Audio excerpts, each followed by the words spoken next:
Hi dear friends, good morning. And இந்த வீடியோவை நீங்கள் எந்த நேரத்தில் இருந்து பார்த்து கொண்டிருக்கிறீங்களோ அந்த நேரத்துக்குரிய வணக்கம். Good morning, good evening, good afternoon இப்படியான விஷயங்கள் எல்லாம் நாங்கள் இத்தாலியில ஏற்கனவே பார்த்துட்டோம். ஸோ இன்றைக்கு நான் இத்தாலி பாடத்துக்கு போகிறதுக்கு முதல் உங்களுக்கு ஒரு ஃபேஸ்புக் பேஜை வந்து அறிமுகப்படுத்துகிறேன். ஓகே, இதில் பார்த்தீங்கன்னு சொல்லி சொன்னால் SLAS வேர்ட் ஆஃப் த டே அப்படின்னு சொல்லி இருக்கும். ஓகே, ETS அப்படின்னு சொல்லி இருக்கும் ஒரு வேர்ட் உண்டு. அந்த பேஜை வந்து நீங்கள் லைக் பண்ணி இந்த தமிழ் டிப்ஸ் டிவின்ற ஒரு பேஜ் தான் இதுக்கு நீங்கள் சப்போர்ட் பண்ணலாம். ஓகே, இதில் டே பை டே சில விஷயங்களை நாங்கள் போட்டு கொண்டிருப்போம். ஓகே, அதில் போயிட்டு நீங்கள் ஆப்பிளில் இருந்து அப்ளிகேஷனையும் ஆண்ட்ராய்ட்லேருந்து ஆண்ட்ராய்டுக்குரிய அப்ளிகேஷனையும் வந்து டவுன்லோட் பண்ணி கொள்ளலாம். ஓகே, இங்கிலீஷ், தமிழ், சிங்களம் அப்படின்றது தான் இதனுடைய மெயின் விஷயமாக இருக்க போகுது. இதில் டெய்லி உங்களுக்கு நாளாந்தம் 2 புது வேர்ட்ஸ் வந்து வாக்கியங்கள் அல்லது வார்த்தைகள் வந்து நோட்டிஃபிகேஷனாக வந்து உங்களோட ஃபோனுக்கு வரும். ஓகே, படத்தோடு இருக்கிறபடியால் அது உங்களுக்கு இலகுவாக விளங்கி கொள்றதுக்கு ஈவன் உங்களோட பிள்ளைகளுக்கு கூட இதை நீங்கள் பாவிச்சு கொள்ளலாம். ஓகே, ஸோ இதுதான் அந்த விஷயம் இதை நான் சொல்லணும்னு ஆசைப்பட்டேன் ஆரம்பத்தில். அதனால தான் இந்த பேக்ரவுண்ட் வந்து ETS அல்லது TES அப்படின்னு சொல்லி இருக்குது. ஸோ சாரி, லாங் டைமாக ஒர்க் காரணத்தால் அண்ட் கோவிட் ப்ராப்ளம் இப்படியான விஷயங்களால் சரியாக வீடியோ எல்லாம் செய்ய முடியலை. இனி நான் முடிஞ்ச அளவு கொஞ்சம் வீடியோஸ் உங்களுக்கு போடுவேன். இப்படித்தான் ஒவ்வொரு முறையும் சொல்லிட்டு இடையில ஓடி போயிடுவேன். ஐ ஹோப் இந்த முறை கொஞ்சம் கூட வீடியோஸ் போடலாம் அப்படின்னு சொல்லி.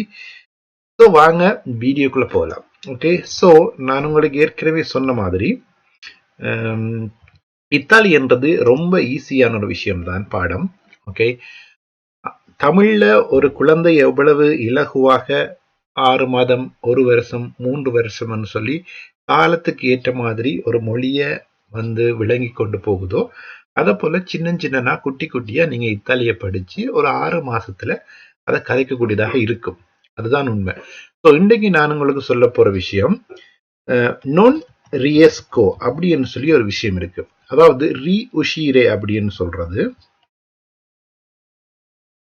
ஓகே, மீனிங் வந்து ஏபிள், எனேபிள், அதாவது என்னால செய்யக்கூடிய, இயலுமான அப்படின்ற பொருட்படும். ஓகே, ஸோ உதாரணத்துக்கு நீங்க சொல்லலாம் நொன் ரியஸ்கோ பாரே. ஓகே, நொன் ரியஸ்கோ அப்படின்னு சொல்லி சொன்னா மீனிங் வந்து என்னால முடியாது.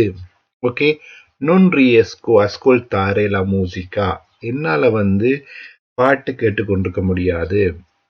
நொன் ரியஸ்கோ அட் அந்தாரே அவாந்தி அப்படின்னு சொல்லுவாங்க. கொஞ்சம் பெருசா இருக்கு நான் சொல்ற விஷயங்கள். பட் நீங்க உங்களோட மைண்டுக்குள்ள கொண்டு வர வேண்டிய ஒரே ஒரு வார்த்தை என்ன அப்படின்னு சொல்லி கேட்டா நொன் ரியஸ்கோ, நொன் ரியஸ்கோ. ஓகே, நொன் ரியஸ்கோ அப்படின்னு சொல்லிச்சுன்னா என்னால முடியல. நொன் ரியுஷித்தோ அப்படின்னு சொல்லி ஒன்று இருக்கு. அது வந்து என்னால முடியலைன்றதுக்குரிய இறந்த கால வடிவம். நொன் ரிஷித்தோ ஃபார்லோ அப்படின்னு சொல்லி சொன்னா என்னால செய்ய முடியவில்லை அப்படின்னு அர்த்தம். இந்த நொன் ரியஸ்கோ அப்படின்றதுக்கு பின்னுக்கு ஓகே நொன் ரியஸ்கோ பிளஸ் அங்கால ஒரு வேர்போ வந்து வரப்போகுது. ஓகேயா, ஸோ இந்த வேர்போக்கு மீனிங் வந்து உதாரணத்துக்கு அந்தாரே, ஓகே, அல்லது பர்லாரே, அல்லது பர்லாரே, ஓகே, அல்லது அஸ்கொல்தாரே. இப்படி எந்த விதமான ஒரு வினையினுடைய முழு வடிவத்தை, சாதாரண வடிவத்தை வந்து நீங்கள் பின்னுக்கு போட்டு அதை ஒரு சொல்லாக அழகாக நீங்கள் பாவிச்சு கொள்ள முடியும். ஓகே, ஸோ உங்களுக்கு இந்த வீடியோல, இந்த கியூட்டான ஷார்ட்டான ஒரு 5 மினிட் கூட இல்லாத இந்த வீடியோல நீங்க தெரிஞ்சுக்கொள்ள வேண்டிய ஒரே ஒரு விஷயம் நொன் ரியஸ்கோ. நொன் போசோ அப்படின்னு சொல்லி ஒரு விஷயம் நாங்க ஏற்கனவே படிச்சிருக்கிறோம். ஓகே, அதுக்கு மீனிங் வந்து என்னால முடியாது. அந்த நொன் போசோவுக்கும் நொன் ரியஸ்கோக்கும் கொஞ்சம் தான் டிஃபரெண்ட். ரொம்ப எல்லாம் நீங்க யோசிக்க வேணாம். கிட்டத்தட்ட ரெண்டுமே ஒரே பொருள் படக்கூடியது. ஓகே, நொன் போசோ அப்படின்றது நீங்கள் ஆணித்தனமா வந்து அதை மறுக்கிறது, என்னால செய்ய முடியாது. நொன் போசோ ஃபார்லோண்டா என்னால முடியாது. அதுவே நொன் ரியஸ்கோ ஃபார்லோன்னு சொல்லி சொன்னா என்னால செய்ய கஷ்டமா இருக்கு, என்னால இயலாம இருக்கு அப்படின்ற அர்த்தம். ஓகே, ரெண்டுமே வித்தியாசமான வாக்கியங்கள்.